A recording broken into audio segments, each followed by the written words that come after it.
Chapter 5. Persisting and Managing Data in the Cloud. This chapter covers understanding databases in a cloud-native system, implementing data persistence with Spring Data JDBC, testing data persistence with Spring Boot and test containers, managing databases in production with Flyway. In Chapter 1, I distinguished between application services and data services in a cloud-native system. So far, we have worked with application services which should be stateless to play well in a cloud environment. However, most applications are useless if they don't store any state or data somewhere. For example, the catalog service application we built in Chapter 3 has no persistent storage mechanism, so you can't really use it to manage a catalog of books. Once you shut it down, all the books you added to the catalog are gone. As a consequence of being stateful, you can't even scale the application horizontally. The state is everything that should be preserved when you shut down a service and spin up a new instance. Data services are the stateful components of a system.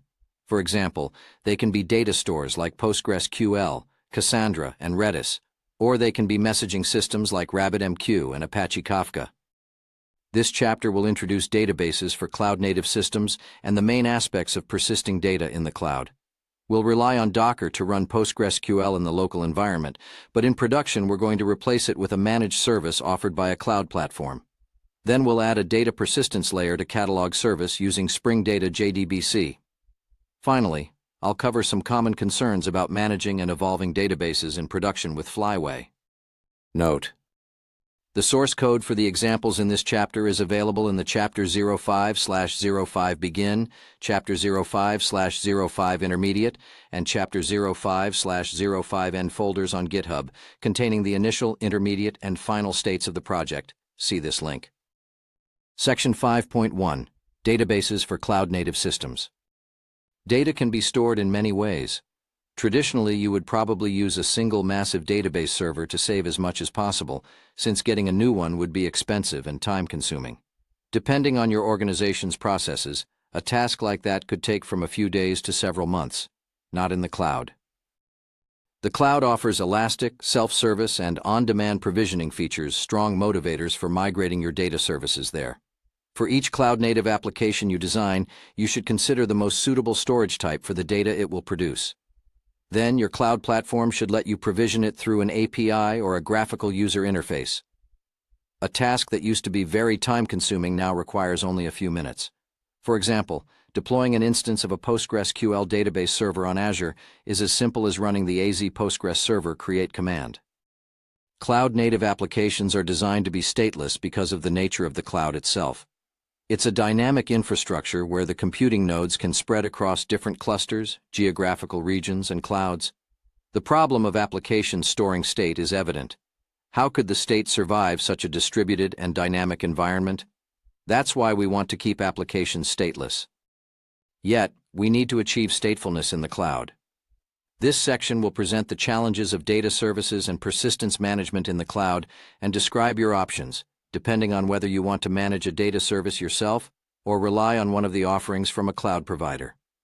Then I'll guide you through setting up a PostgreSQL database instance as a container for your local environment. Section 5.1.1. Data Services in the Cloud. Data services are the components of a cloud-native architecture designed to be stateful. By designing applications to be stateless, you can limit cloud storage challenges to those few components. Traditionally, storage was handled by operations engineers and database administrators. But the cloud and DevOps practices enable developers to pick the data service that best fits the application's requirements and deploy it with the same approach used for cloud-native applications.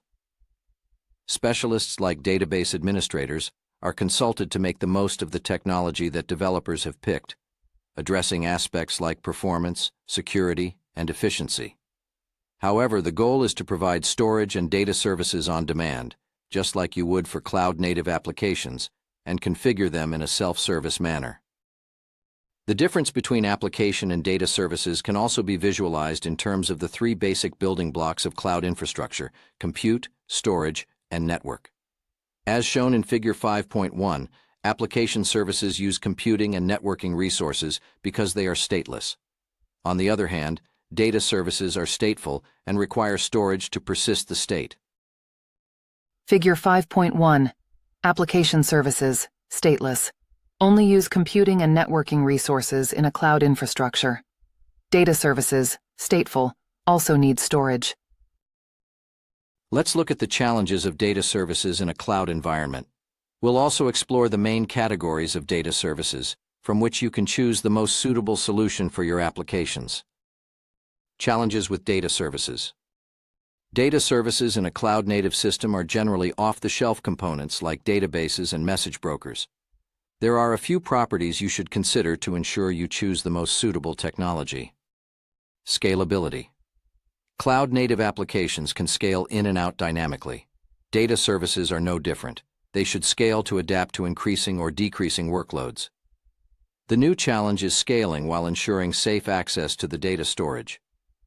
The amount of data flying through a system in the cloud is larger than ever, and there can be sudden increments, so data services should support the likelihood of increasing workloads and be resilient. Resilience. Much like cloud-native applications, data services should be resilient to failures. The new aspect here is that the data persisted using a specific storage technology should also be resilient.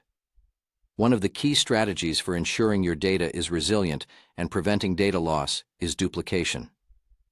Replicating data across different clusters and geographical zones makes it even more resilient, but this comes at a cost.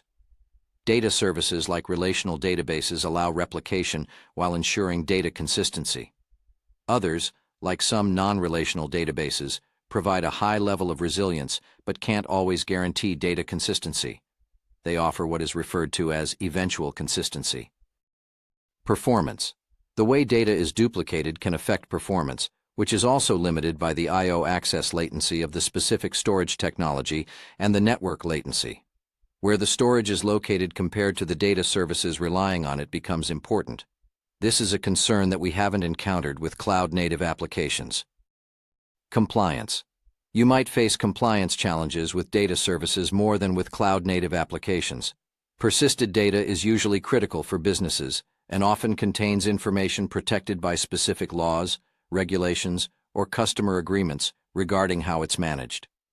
For example, when dealing with personal and sensitive information, it's vital that you manage data in accordance with privacy laws. In Europe, that would mean following the General Data Protection Regulation, GDPR. In California, there is the California Consumer Privacy Act, CCPA. In other domains, further laws apply.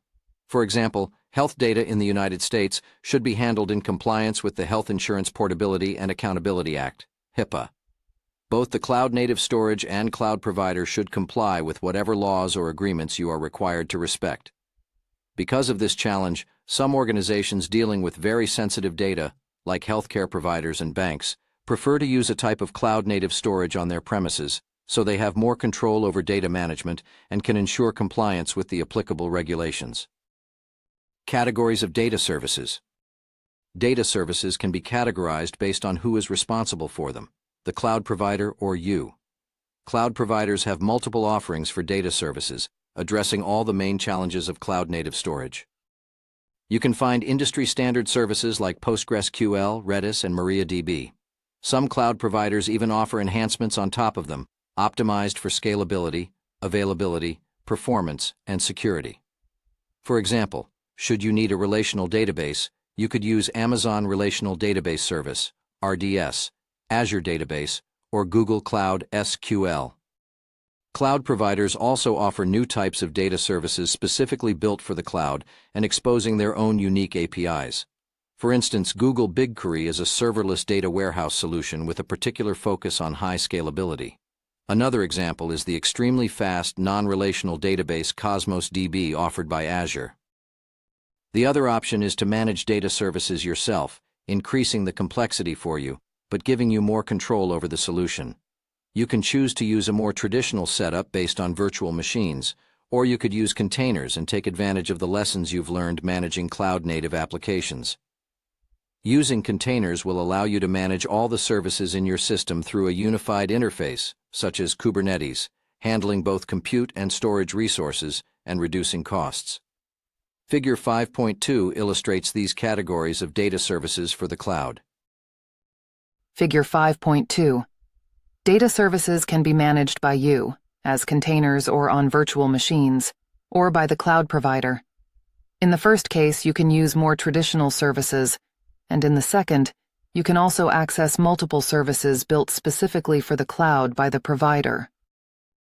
Note: when choosing to run and manage a data service by yourself, whether a virtual machine or a container on Kubernetes, another essential decision is what type of storage you'll use.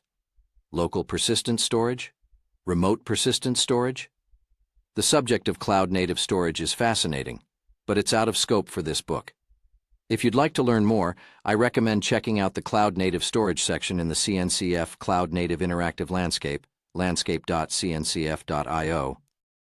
The following section will focus on relational databases and will guide you through setting up a PostgreSQL container for your local environment. Section 5.1.2, Running PostgreSQL as a Container. For the catalog service application, we'll use a relational database, PostgreSQL, to store the data about the books in the catalog, www.postgresql.org. PostgreSQL is a popular open-source database with strong reliability, robustness, and performance, supporting both relational and non-relational data. Most cloud providers offer PostgreSQL as a managed service, freeing you from dealing with issues like high availability, resilience, and persistent storage on your own. Examples are Azure Database for PostgreSQL, Amazon RDS for PostgreSQL, Google Cloud SQL for PostgreSQL, Alibaba Cloud Apsara DB RDS for PostgreSQL, and DigitalOcean PostgreSQL. Later in the book, we'll deploy the Polar Bookshop system to a Kubernetes cluster managed by a cloud provider, and I'll show you how to use their offerings for managed PostgreSQL. You'll want to ensure environment parity, as recommended by the 15-factor methodology, so you'll use PostgreSQL in development as well. Docker makes running databases locally easier than ever, so I'll show you how to run PostgreSQL as a container on your local machine. In Chapter 2, you gave Docker a first try with the catalog service application. Running PostgreSQL as a container is no different. Make sure your Docker engine is up and running, open a terminal window, and execute the following command. See this code? Compared to how you ran the catalog service container, you'll notice a few new elements. First, the Docker image from which you run a container, Postgres 14.4, is not created by you. It's pulled from the Docker Hub container registry, configured by default when you install Docker. The second new thing is passing environment variables as arguments to the container. PostgreSQL accepts a few environment variables that are used during the container's creation to configure a database. Note: in this book, I won't cover how to configure storage in Docker volumes. This means that all the data saved in your local PostgreSQL container will be lost once you remove the container. It might seem counterintuitive given the topic of this chapter, but any storage-related concern will be handled by the cloud provider in production, so you won't have to deal with it yourself. If you need to add persistent storage to your local containers, though, you can read how to use volumes in the official Docker documentation, docs.docker.com. In the next section, you'll see how to add data persistence to a Spring Boot application using Spring Data JDBC and PostgreSQL. Note: if you need to, you can stop the container with Docker stop Polar Postgres and start it again with Docker start Polar Postgres. If you want to start over, you can remove the container with Docker rm-fv Polar Postgres and create it again with the previous Docker run command.